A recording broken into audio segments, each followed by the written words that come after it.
Okay, recording. Hi.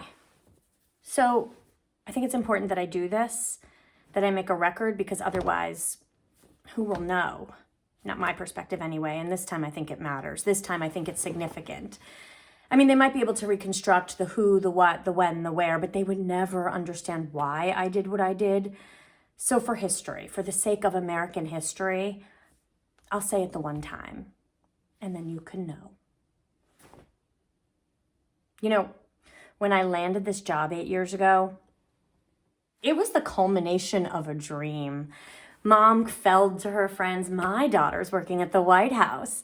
And Dad was so excited and cute. And he came up with a play on SCOTUS and POTUS and called me Ass COTUS, Assistant Pastry Chef of the United States.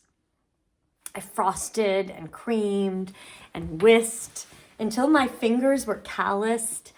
And with every chocolate replica of the Vatican or soda bread Statue of Liberty, I felt I was doing my part, for our great American democracy. I mean, I wasn't political, not really, but I loved the president. He was a good man.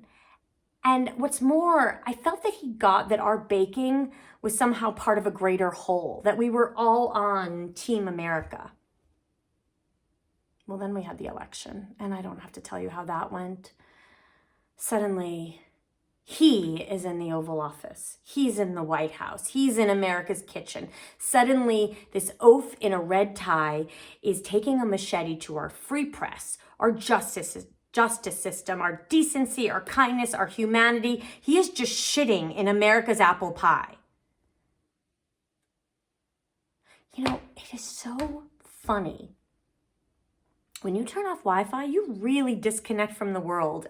And right now, I am like smack dab in the center of everything. And I don't know what's going on. I mean, did it work? When I found out I was pregnant, I told my son's father, who was a fling. I mean, nothing more than a sperm donor, really. But when Michael was born, Jason saw him and fell in love. And he asked, and I said yes when he asked if he would be able to spend a few hours a week with him. So Saturday mornings, he would come by at 10, take him to the playground, give him a bottle and a snack. And when they returned at 12, they were both red-faced and happy. And I thought it was the perfect setup, really.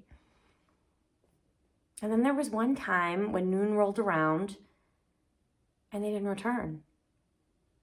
And I called his cell phone again and again and again and again. And after 48 times, I started to panic.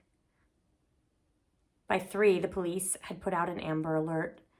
My mother and I were combing the streets, my girlfriends too. And this went on all night. And there were German Shepherds. And I was keenly aware that the first 24 hours were just crucial. But then it was 12. And then it was 2 and 4 and 6. And I was sure that something unspeakable had happened. And then it was 6:42 and my doorbell rang and Michael was there in his stroller. Happy and healthy and just giddy to see me. And just behind him was Jason, eyes on the ground, and he simply mumbled, "I only wanted to be with him." Police questioned him, arrested him, while I held Michael, rocking him like he was an infant, and my whole body flooded with relief. So when he did that to those kids, those thousands of kids, babies really, well, it gutted me. And you can imagine, I could anyway, what it was like for their parents who had no idea what was happening.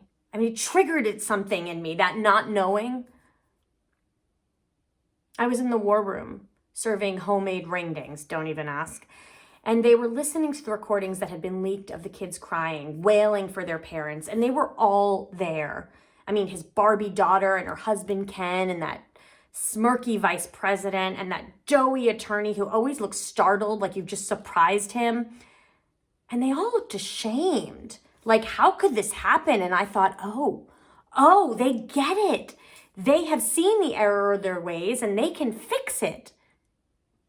But then I realized they were not upset about the kids and their wailing. No, they were upset that the recording had even been made in the first place. Even his daughter, with her perfect hair and her perfect breasts, was just miffed at the media.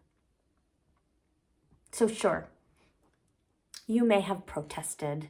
You may have called Congress. You may have ranted on Twitter. I get it, but enough is enough. Who is going to take the president by the balls and just pull and pull until they rip the fuck off? I would do it. The Jewish American assistant pastry chef of the United States of America. And so earlier tonight, I kissed my son goodbye, my mother too. Told them I had a long night of work ahead of me, which was true.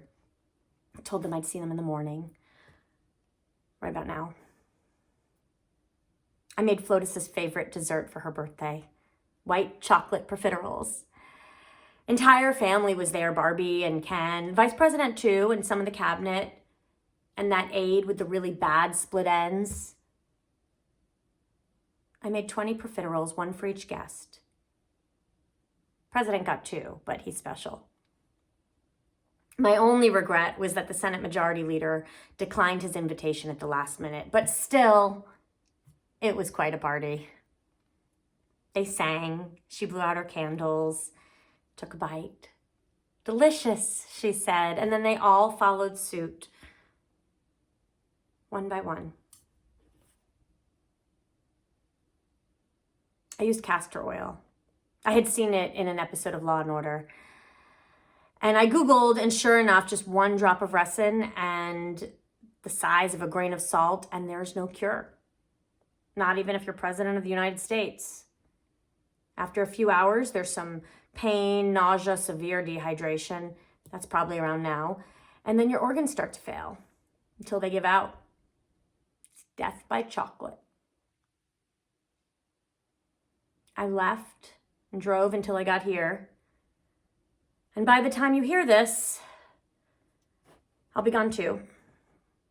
I won't use profiteroles. No, I would prefer something simpler. So why? Why did I do it? I did it for my son. I did it for our country.